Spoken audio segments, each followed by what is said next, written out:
ഒരു ചെറിയൊരു മോണോലോഗ് ഞാൻ ഉണ്ടാക്കിയിട്ടുണ്ട് എൻ്റെ രീതിയിൽ. ഒരു 3 മിനിറ്റത്തെ മോണോലോഗാണ്. ഞാനത് ഹിന്ദിയിലാണ് ചെയ്തേക്കണത്. നിങ്ങൾ ജസ്റ്റ് ഒന്ന് കണ്ടു നോക്ക്. എങ്ങനെയാണ് ഒരു മോണോലോഗ് എന്ന് മാത്രം ഞാൻ കാണിക്കണുള്ളൂ. എൻ്റെ ആക്ടിങ്ങും കാര്യങ്ങളും ഒന്നും ആരും നോക്കല കേട്ടോ. അത് വെറുതെ സീനാണ്. Sir, may I? Thank you, sir. What are your strengths and weaknesses? Sir ये सबसे चूतिया सवाल है सर. सबसे पहले तो स्ट्रेंथ है ही नहीं. In English, please. I'm telling you. Why will I tell you my weaknesses? मैं आपको अपने स्ट्रेंथ वीकनेस के नाम में बताऊंगा. You know जैसे English. I'm a perfectionist. मैं वर्कaholic हूँ. मैं English. अबे चुप. बैंक के लौड़े.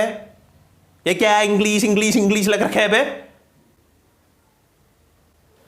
4 साल का था मैं जब मेरे पापा जबलपुर में किसी हलवाई के यहाँ काम करते थे. कुत्तों कभी स्कूल गई नहीं, इसलिए अपने गांड घिस घिस के मुझको स्कूल में भर्ती करवाया. आप कहने के लिए तो वो इंग्लिश मीडियम स्कूल था, लेकिन साला हमारा टीचर लोग खुद हिंदी में बात करते थे. हमारे स्कूल के लड़के एक दूसरे से यो व्हाट्स अप डॉग ऐसे बात नहीं करते. क्या बौक रहे तेरे लौंडे आजकल हैं? ऐसे गले मिलते.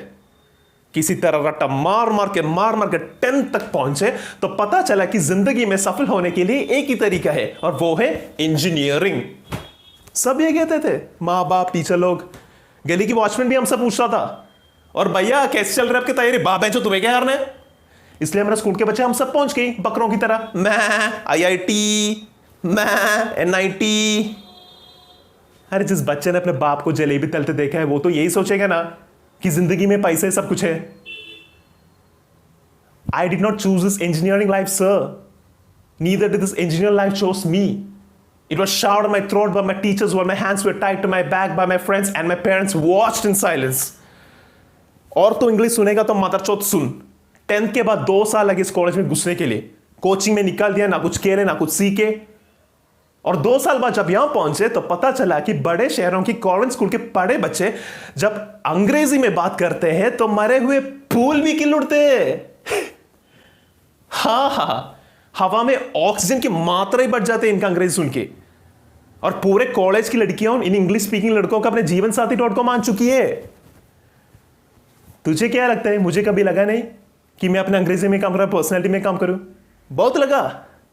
ये छूती इंडस वैली सिविलाइजेशन का जो एजुकेशन सिस्टम बिटा के रखे हो, जिसमें हर साल में 10 सब्जेक्ट, हर सब्जेक्ट में theory, practical, viva, lab work, external, internal, measures, minus, assignments, projects, thesis गान मार के रखी हमारी. महीनों तक नहाने भूल जाते हम लोग, और फिर हमारा परसेप्शन बना देते हुए कि हम ऐसे रहना चाहते हैं. अब इस साल में एक बार कल्चरल फेस्टिवल आता है, एक बार. उसके लिए भी प्रोफेसर से भीख मांगनी पड़ती है. अरे बिना इंग्लिश बोले, बिना लड़कियों से बात किए कौन कांड रहना चाहते हैं वैसे? पर टाइम का है कुछ सीखने के लिए. लगे पड़े कोडिंग सीखने, 3 लैंग्वेज सीख रहे हैं अलग अलग इंग्लिश छोड़ के. और जब प्लेसमेंट्स की बात है तो सबको एप्टीट्यूड चाहिए, पर्सनालिटी चाहिए, इंग्लिश स्पीकिंग चाहिए. It is not that we can speak English, sir. We are just very conscious of a diction and pronunciation, and we are not confident speaking in front of anyone else. If the curriculum was a little bit diverse, if the engineering colleges in our country focused on our all-round development instead of functioning like a goddamn factory that is just mass-producing robots by killing their dreams and handing out degrees, I would not be sitting this pointless HR interview, the likes of which exist only in our nation. ये लो sir, बोल दिया मैंने 4 line अंग्रेजी में. अब बताइए, क्या मैं आपके मल्टीनेशनल कंपनी का लायक हूं? Do I have the potential to be a slave of your esteemed organization?